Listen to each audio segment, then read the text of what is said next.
আসসালামু আলাইকুম প্রিয় দর্শকবৃন্দ।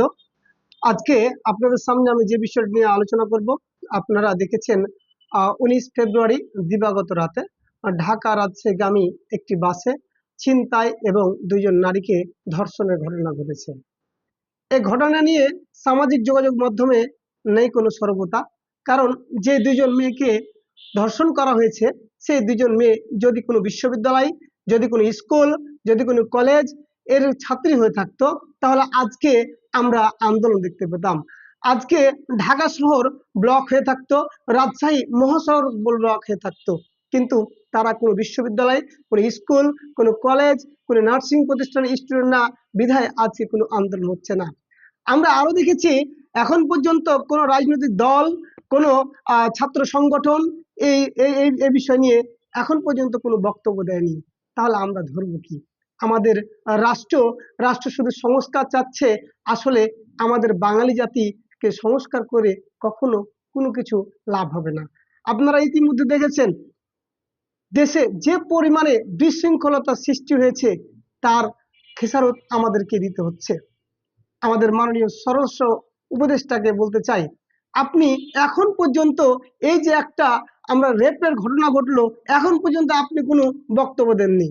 ইভেন আমরা দেখেছি যে দুইজনকে গ্রেপ্তার করা হয়েছিল, চালক এবং ড্রাইভারকে, তাদেরকে পরের দিনই জামিন দিয়ে দেওয়া হয়েছে।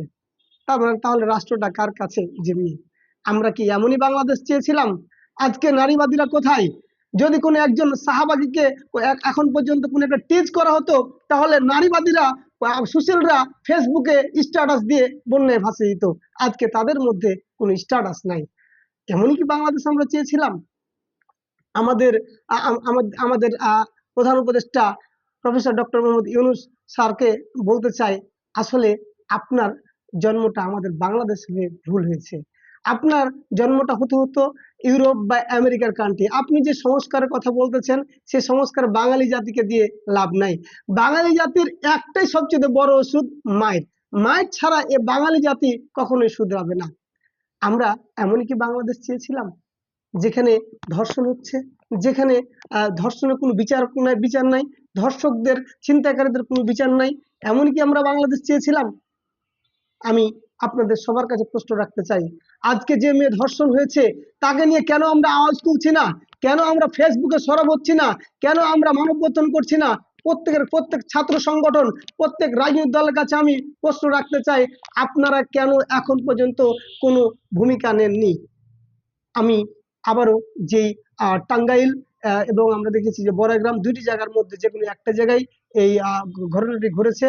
আমি সরকারের প্রতি অনুরোধ জানাবো, আপনারা খুব দ্রুততার সাথে এই ছিনতাইকারী এবং ধর্ষণকারীদের গ্রেপ্তার করে এমন সাজা দেন, যেন বাংলাদেশে কেউ এই ছিনতাই, ধর্ষণ করতে ভয় পায়।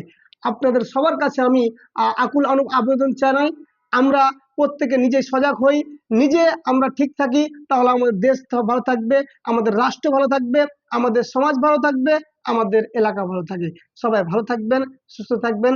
আসসালামু আলাইকুম।